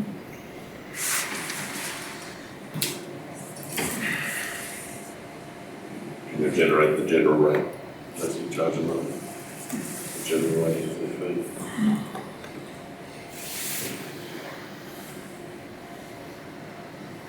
Excuse me again, Mr. Mayor, explain to me, what is the major complication involving putting something there? We own the land, so they're I going to mean, we own the land, there's water there, there'll be power there, whoever does it pays the power bill. And we're helping an industry and helping the local group. I think there's 2 things they're going to do. They've got to get permission from the landowner to be there. That's one, that's us. And the second thing is they've got to do a development application, which comes to us as well. And we can hasten that development development application. It's code accessible, then especially the Washdown Bay would be, wouldn't it? It's a grey area as well. There is one in the previous planning and development report, but yeah, it's, when you call them about it, it's very wishy-washy. The assessment manager can make it as hard or as easy as they want, but being right next to Washdown Bay would be totally different to if it was wedged between the school and the hairdresser. Yeah. You know what I mean? Like, to me, anyway, that's the point of a planning scheme. Some things, the same activity in 2 different locations can have 2 different methods of assessment because of the impact on the surrounding parcels of land. Like a 5,000 head feedlot 80 kilometres north of Alpha is a totally different impact to what it does if it's between town and the racetrack. Well, the council's already identified these 3 blocks previously. No, not that I'm aware of. Councillors, do you want those 3 parcels of land inserted in the resolution? Or are you happy that the Chief Executive and District Manager negotiate with the interest party on Councillor Peebles? Mr Mayor, I'm happy for the CEO and the District Manager because there might be another parcel that's suitable and we haven't nominated it, so I'm happy to leave it as is. Councillor Gleeson. I was going to say similar, the CEO and district supervisor to work it out, because we've been discussing this now for over 12 months, and as Richard is there driving back and forwards every morning all the way to Aramac, we should be helping them as quickly as we can. Right, councillors, we'll delete. Yep, that's Amended right. motion. With interested parties on any nominated parcels of land. Councillor Plum, Councillor Arthur. If we've got chillers, should it be suitable locations? Yes, it could be. Yep, one point. And in fact, you could probably put it, if we want to be really pedantic, a backslash between location and S as well. So locations, chillers. Yep. Councillor Anthony, do I have a mover? Councillor Gleeson, seconded. Councillor Arthur, those in favour? Carried, 7-0. 381. Can I have somebody move Jenny's report be received, please? Councillor Peebles, Councillor Plum. Those in favour? Carried, 7-0. Jenny, anything to point out? Swimming pool expressions of interest closed today, and we've closed at 12 o'clock, so we'll look at those and assess those on what we've received. There have been a lot of tourists in Marcauldin. The showgrounds, as the Mayor pointed out earlier, has had substantial people staying there. They've been very busy at the information centre. We have 2 volunteers that, well, one of the volunteers is there on a daily basis, which is of great assistance to our information centre officer, and the other lady comes in a few days a week, so it's been really great. So they're invaluable volunteers to that area. The village green lighting, talking to the contractor again the other day, he's found some lighting, they've changed what he had, so he's just waiting for them. He said they're very slow getting back to him. I was talking to him again yesterday. Received a call from the contractor doing the Tropic of Capricorn sign saying that the construction is now complete. So we'll collect that done by the end of this week, and we've just got to do something on that concrete and then we'll get that in place. I have seen a photograph of what was over there. It looks pretty impressive, so yeah, they've done a great job. Not too much else. I will just mention that at the last meeting we put up the Mahogany Court. That sale has been finalised and completed this week. And we were talking earlier that about some vandalism and damage to the Padongton Tower. I've ordered the signage for that tower, just ordered some bronze nameplates that will fix to the building, one on the street side and a small one beside the lift going up. They weren't very expensive at all, so we thought if we got the 2, we'll see one from the street which is a bit larger and a smaller one. The showgrounds have been kept very busy. They had a very large camp job there on the weekend. I didn't go in because I don't know horses and I don't know camp driving, but there were a lot of people over there. The rec park seems to be going well.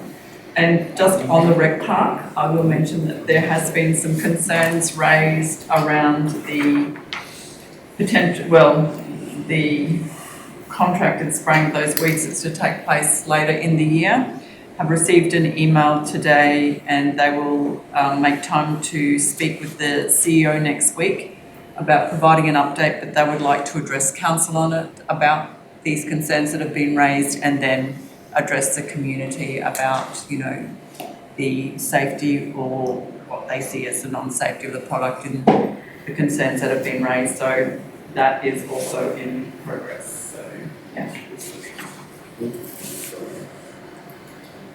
Just through you, Mr. Mayor, to touch on that weeds. I was talking to the Powerback Club in Mackay last week, and they are definitely interested in the 19th of November, and we have they're actually Christmas meat, the 19th of November, which those weeds could create a huge problem for those type of boats. So if you keep that date in mind. That is a huge problem for everything from swimmers to boats to paddle boats to, in fact, they don't have any positive at all. Those weeds. Through you, Mr. Mayor, I've already replaced the water pump on my boat through those weeds. They're rubbish. They've got to go. Yeah. There's a few people of concerns because they saw an MSDS and they've got a skull and crossbones on it. So does ivermectin. We'll see a briefing. I've got the same email or an email request to brief council at the August meeting on the use of the chemical. Mr Mayor, can I ask what the active ingredient or the chemical we're going to use? Oh, yeah. I can get it for you. Well, just send it to me. There's only one of them in Australia. It's not something you can get generically. Yeah. Fluoron. It's used in every irrigation channel everywhere on the eastern seaboard of Australia. It's very common. Yeah. Deoxygenates the water. Everything that removes oxygen from water to survive dies. Very basic. Every fish, crab, turtle, a whole lot. Everything underneath the water dies. Unless it can get out. Like a turtle can get out, obviously. Sorry, bad example. You got to ring up and tell him before he runs out of oxygen. All the bird life's fine. That means all the fish that they've been putting in there are going to die. Well, yes. Through you, Mr. Mayor, the suggestion was made to me that they have pump us and titties run around and just pick them up and relocate. Because it doesn't kill them, they starve of oxygen. In turn it does kill them because they deoxygenate it, but it's not a chemical death. So you can save the fish's life by grabbing it and putting it in a bucket of water. How big are they? How big a what? The fish. Don't know. Not the bucket, the fish. If not catch it. Through you, Mr Mayor, I can probably tell you they're just these little perch. Gonna come Some of them will actually go up to this. Yeah, I've only seen. Through you, Mr Mayor, one of the persons involved, the local person involved in this organising of this chemical spray and the recommendation of this man to council, he has told numerous people that it will affect the life in there, and that people are considering, well, they've said getting closer to the time that they're prepared to go and, catch what they can and put into bathtubs to relocate back into there. So It's only a few people hours. are aware of Yeah. It's only for a few hours that the water is deoxygenated. 72. Is that enough to kill the weed? Yeah.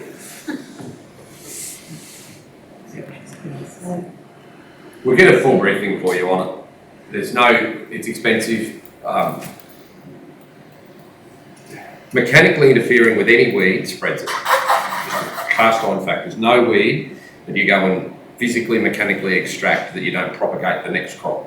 So the alternative to chemically treating it with this chemical, and there is virtually no other, in an open size setting like that, the alternative is mechanical removal, which you will have to do 3 or 4 times every summer if you want to not be replacing water pumps in boats, or it not encroach on areas where kids are trying to walk out and swim. Like the beach is now full of it, the area in between the buoys. Been no one swimming and. Yeah, but that's the problem is for 4 or 5 months or 6 months of the year, there isn't going to be anyone swimming, and so it just then gets not interrupted. Anyway, you can all make a decision on once you see the briefing in a month's time. To you, Mr Mayor, would you like me to share those SDS sheets that the 2 sheets that the concerned persons raised? I'm happy to do that over the council. We'll just hold it and we'll put the whole lot of the briefing information with the package together and then send it to council as an agenda item for the next meeting. Probably need it all in context instead of just one by itself. You read any MSDS sheet, you wouldn't want to touch it. Right. Barcaldine, Town Common Bull Purchase. Do I have a mover?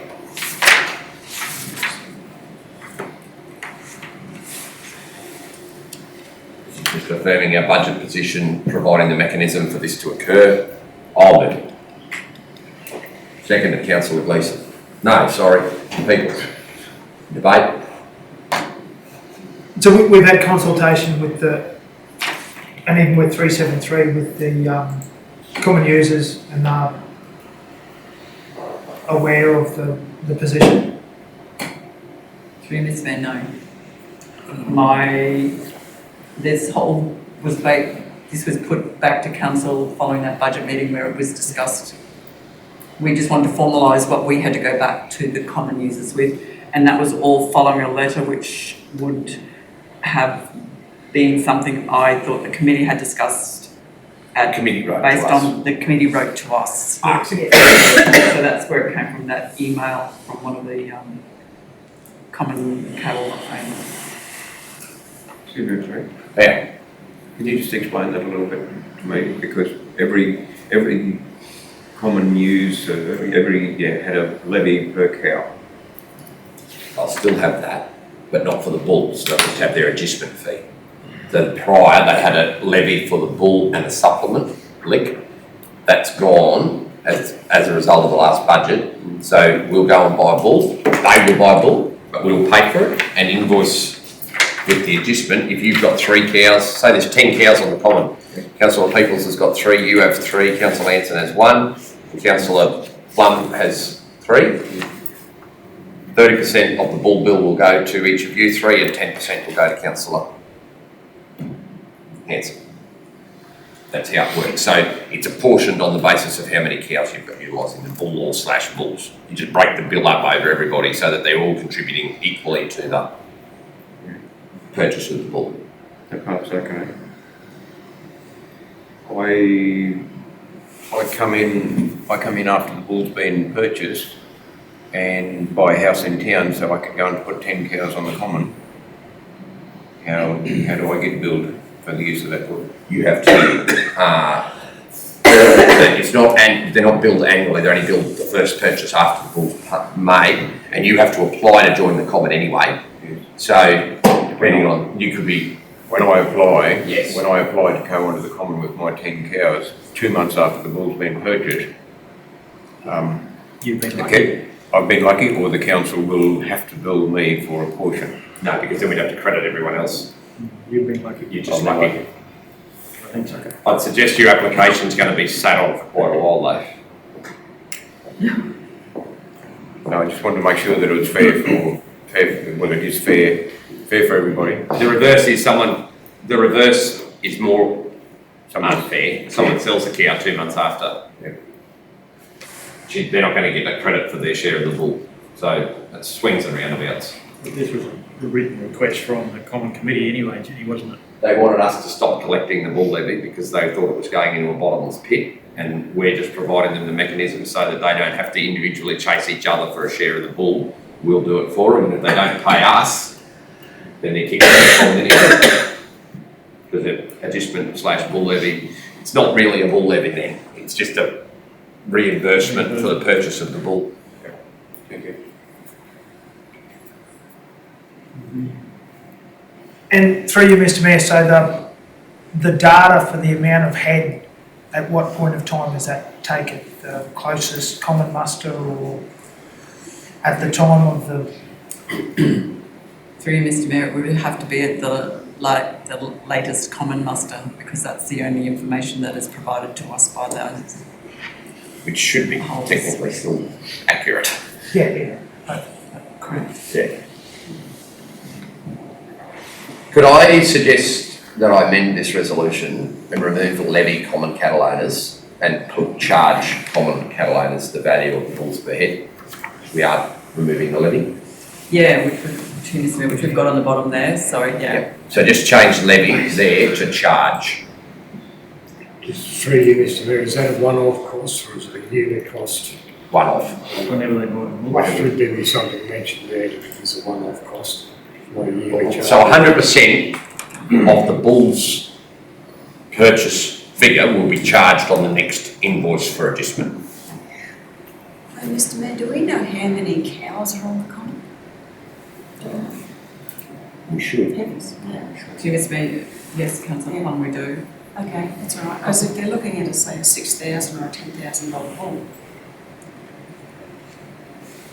quite expensive. They usually get them for about, not very much. 1,500? They get them for not very much. Yeah, to you, Mr Mayor, they're buying, because they're going out and they're buying just ones off property. I heard this. Yeah, to you, Mr Mayor, and that was one of the things that was raised in that email that went to some of the councillors, was that, you know, the bull prices are getting more expensive and they don't like jumping through the red tape that they have to go through to get stuff with council, and that, so that was why they suggested they were going on about insurances and council insurances, and yeah, So is the bull insured? not through council. They haven't paid, Mr Mayor, the last one cost $3,000, so they were quite lucky to get a paddock bull. Yep.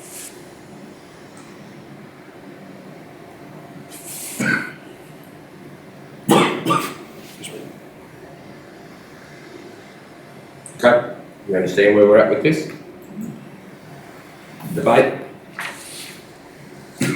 Those in favour? Sorry, Mr Right, Mayor, yeah. sorry, so that supplement levy is tied to the bull, not a generic supplement levy?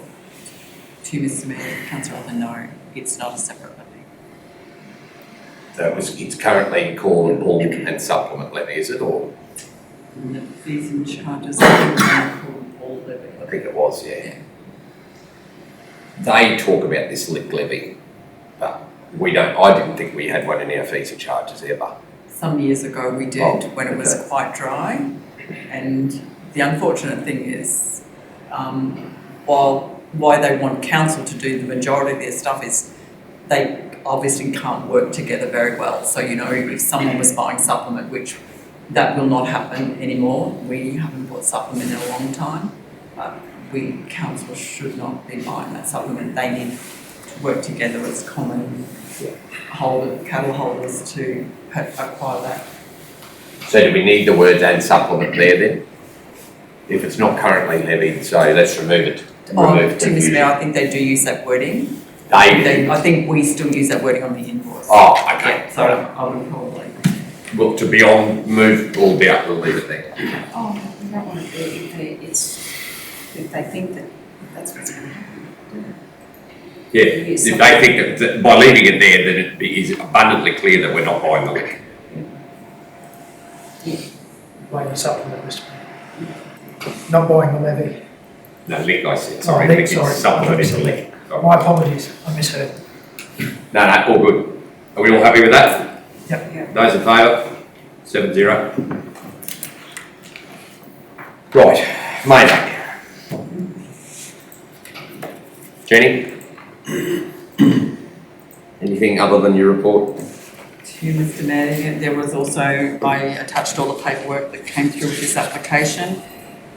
The staff member referred to was me, just in case you need to be aware, that it was handed to me, an extra zero in there. I think I have an extra zero in there. Yes. I was going to suggest a change to the. Sorry, I've just noticed that. I have an extra zero in there, my apologies. I'm looking at this and I'm seeing something wrong. My apologies, it's, so this was handed to me back in early June, and I asked the questions about some of the stuff that wasn't filled out. And they said, well, we won't bother. I said, look, I can put it to council, but they took it away, and then they came back again at the end of June with the letter attached as well. So I did look at compare this to the new policy, because it's being put up in July. And based on the new policy, this doesn't meet the first criteria of being supported by an incorporated body. When they're asking the questions around incorporation and non-incorporated, as a committee, I guess the concerns I would be raising the concerns as a committee member, because the responsibility falls on you if you're not incorporated. So the reasoning, I would think the council putting that up as being sponsored by an incorporated body is just making sure that liability is being carried by someone other than committee members.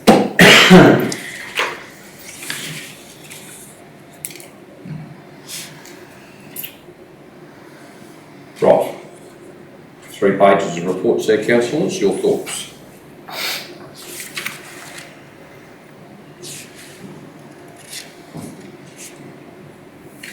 So there, to summarise here, and Jenny is quite clear in pointing it out, and they've admitted that they're not incorporated. One of the reasons they're not incorporated is they're not a big enough group. Not being incorporated does obviously fall foul of the new policy. The question around insurance, the hired group here have indicated that they have their own insurance cover. That may satiate your concerns, or it may not. Where are you thinking? Well, Mr Mayor, where I'm thinking at the moment is, I probably don't have any problems with the incorporation, because if they can't do something like this, how are they going to run the Tree Knowledge Week? Correct. Councillor Gleeson. Mr Mayor, I just get a little bit disappointed that there's quite a few organisations, but this one particular organisation, we actually asked them to do the catering for our 3-day event that we just had, which they could have easily made $8,000 to $10,000 out of, and they wouldn't do it, couldn't do it, didn't do it. And not only that organisation, but the PNC, we had no local persons to come to an event to make money as fundraisers, and we had to go and hire outside food vans, and I just feel as though that people should put it plainly, get off their bums and work as a team to earn money so that they don't have to come back and ask the council for handouts. So I just wanted to say that. Councillor Hanson.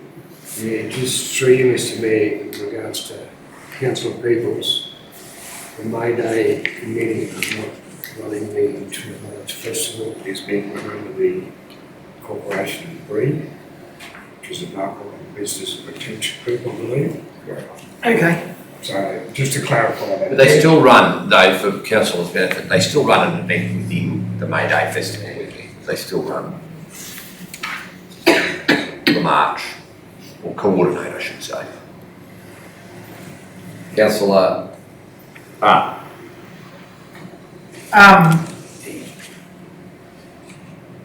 just purely on policy, because they're unincorporated, they could have sought a sponsoring organisation, whether it be the BRE or any other, to negate that policy problem. And it doesn't say that it's like a specific, I don't read it as it's a fundraising event for that money then to go into the May Day. It just seems that it's a... Well, no, I don't think it is. No, that's what I mean. I don't read it as that. No. Which, if it was, might be like if it's just going to be a free event for people to go to, it's $8,000 that comes out of the budget somewhere else, or if it comes out of the May Day budget that we've already set, then that's $8,000 less for that weekend.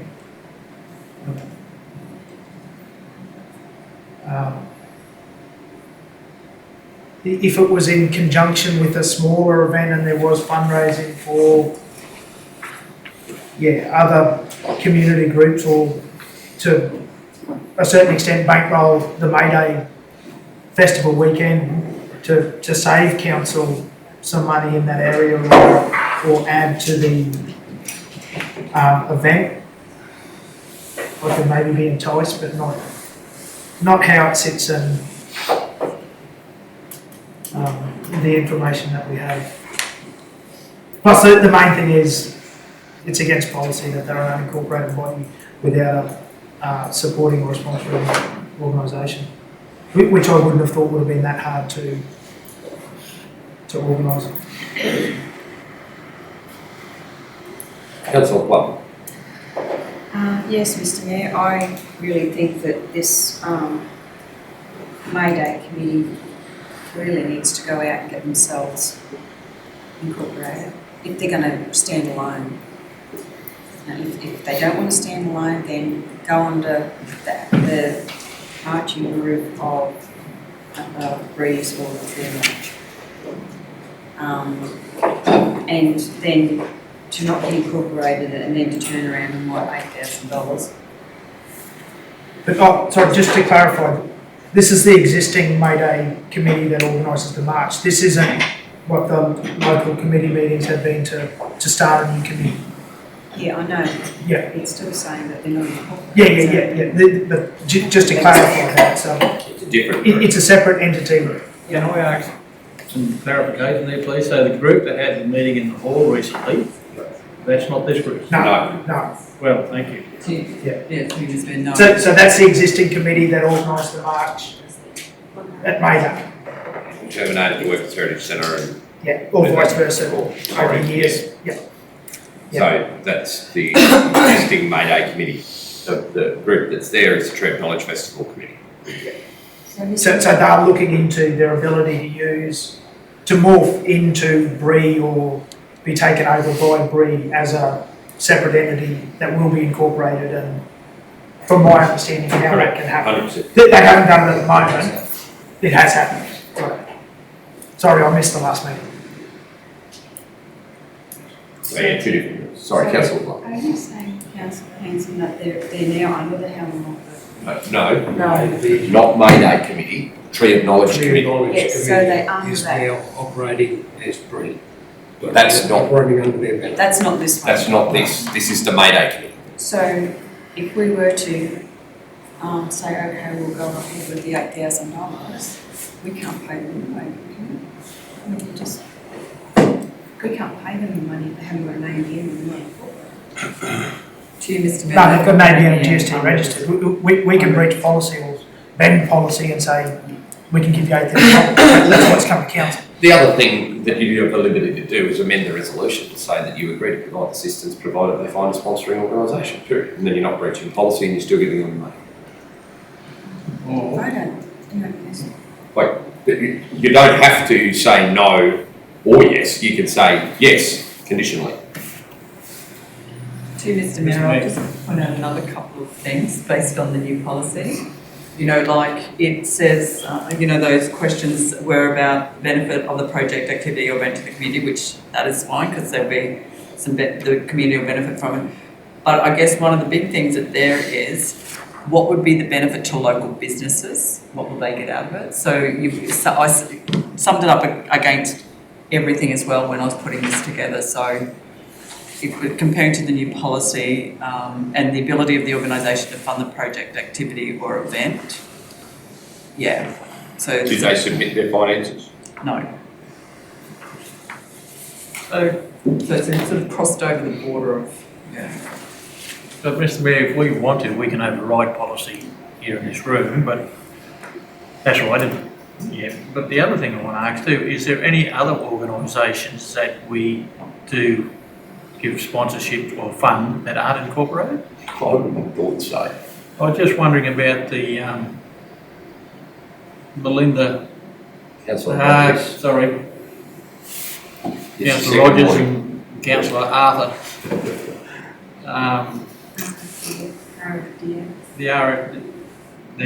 RADIF, there's some of those organisations, are they all incorporated?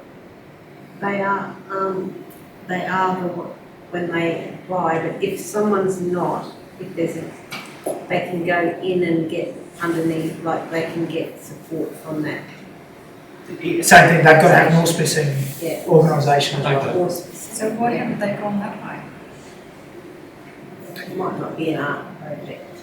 They're doing wood cracking? Wood cracking is an art, isn't it? No. No, not a chance. Anyone who tells you that is It's got a very patently art. not a chance in the world. Yeah. And cracking a whip since I was 2, I can tell you there's nothing artistic about it. Well, you come and teach me. We're trying to glean something here, but what I am going to do is adjourn for lunch because that's a hot lunch that you will have. I do want you to think about A, do you want to support this event or not? B, if you do, are you prepared to breach policy? And C, if you do want to support it, but you don't want to breach policy, will you conditionalise it? They're the three options that I see open to you here. So either not supporting it as the recommendation, it's not the recommendation, supporting it as the resolution, and or supporting it conditionally. Meeting is adjourned for lunch.